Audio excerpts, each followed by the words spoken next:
Well, if you see up there, chapter 3, verse number 51, Jesus is quoted in the Quran and Jesus is saying, according to Allah, according to God, Jesus is saying to his people that verily Allah is my God, my Lord and your God.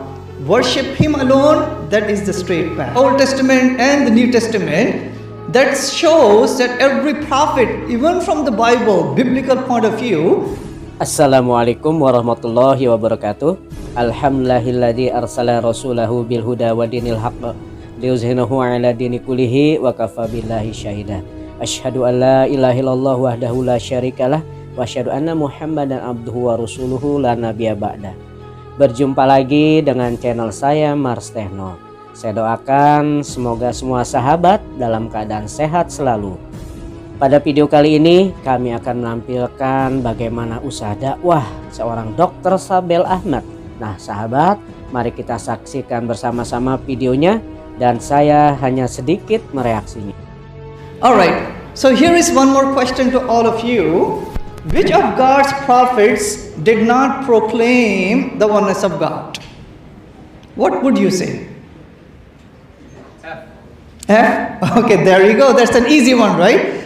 So that's quite important because sometimes we may feel that prophets came with different messages. Some people may say one prophet came with this faith, some other faith, then Muhammad peace be upon him came with Islam.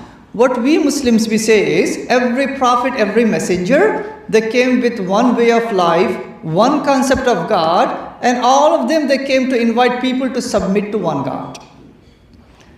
So what do you think, right? We have two geniuses here, for all of you, okay? What do you think is one Arabic word that describes the concept of submission to one God? What would you say? And you guys can get the help if you want, okay?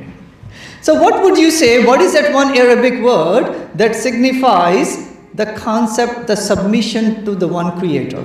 There is one Arabic word for that. No, you guys know that. I was going to give our guest the first chance. The word Islam, right? The word Islam. So what we say is that every single prophet, they came to invite people to only worship one God. Not to worship humans, idols, sun, the moon, the creation, but submission to one God. My children, they are in Houston right now for some other event. If I have my 10-year-old Yusuf, okay, Yusuf, what do you think Islam is? Right away he would say, come on Abuji, that's so simple. It means submission to one God. So with that we say that every prophet, they preach the message of Islam. That means submission to one God. So that's what Islam means in a nutshell, all right? Okay, let's take a look at this. These are some of the passages, even though it could be a bit small, we can see up there that these are some of the references from the Old Testament and the New Testament that shows that every prophet, even from the Bible, biblical point of view, they all proclaim the absolute oneness of God. For example, how many of you are familiar with the 10 Commandments? Right? Many of us, all of us. The very first commandment, which is there in the book of Exodus, chapter 20, verse number 3, it says that you should not have any other God besides me, means the Creator. Then it says, the second one, do not make any graven images of God.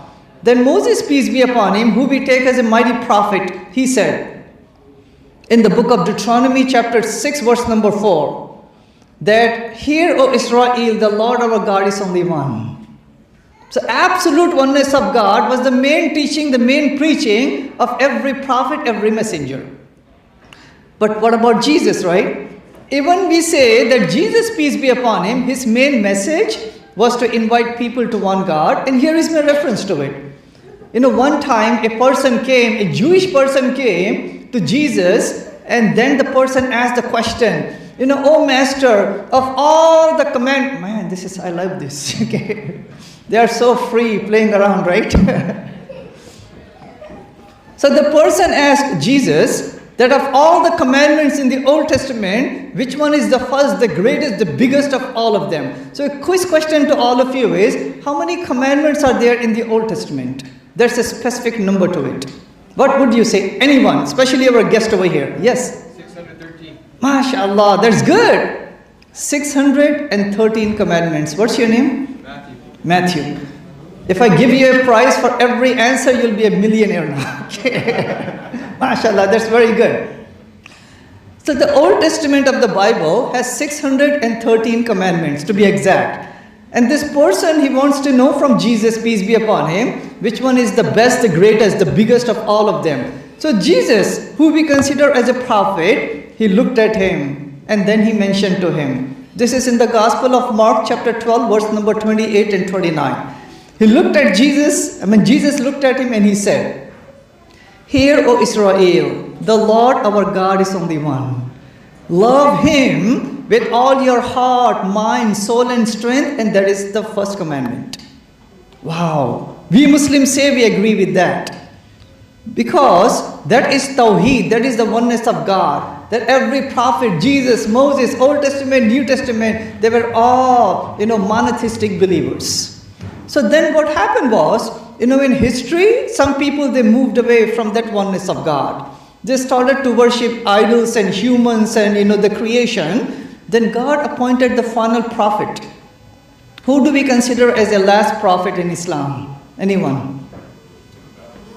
Yes, Prophet Muhammad, peace be upon him. So we say that then God appointed the final prophet, Muhammad, peace be upon him, and reintroduced the absolute oneness of God. Because people moved away from it in history, so that was reintroduced again. Humanity should submit only to one God, not worship the humans, idols, and the creation. So Islam, or the oneness of God, was reintroduced to humanity through Muhammad, peace be upon him. So in that sense, Muhammad, peace be upon him, he's not the founder of Islam.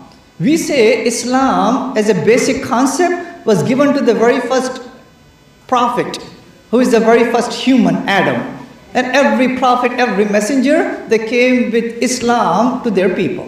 So these are passages from the Quran that also signifies that the oneness of God was proclaimed by all the prophets. Now, if you see up there, chapter 3, verse number 51, Jesus is quoted in the Quran and Jesus is saying, "Inna Allah Rabbi wa Rabbukum fa'budu haza siratam mustaqim." So that's in Arabic. God is quoting Jesus. This is in chapter 3, verse number 51. The translation is this. According to Allah, according to God, Jesus is saying to his people that verily Allah is my God, my Lord, and your God. Worship him alone, that is the straight path. So we say that was the message of Jesus, Moses, and all the prophets of God. Selesai. Semoga bermanfaat. Terima kasih telah menonton video sampai selesai. Mohon maaf jika ada terjemahan yang kurang tepat. Dukung channel ini dengan like, subscribe, dan share.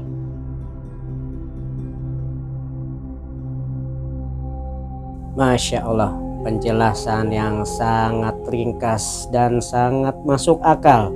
Beliau menjelaskan bagaimana keimanan umat Islam, ya, bahwasanya kita umat Islam percaya pada kitab-kitab yang diturunkan Allah kepada seluruh nabinya, yang termasuk Nabi Isa alaihissalam yang diturunkan kitab yaitu Injil. Jadi Dr. Sabeel ini menjawab dengan sangat hati-hati, toleransi, tapi sangat berani, dan juga berdasarkan teks dari Al-Qur'an. Nah sahabat, mungkin itu saja sedikit komentar dari saya. Sekian, wabillahi taufiq wal hidayah. Wassalamualaikum warahmatullahi wabarakatuh.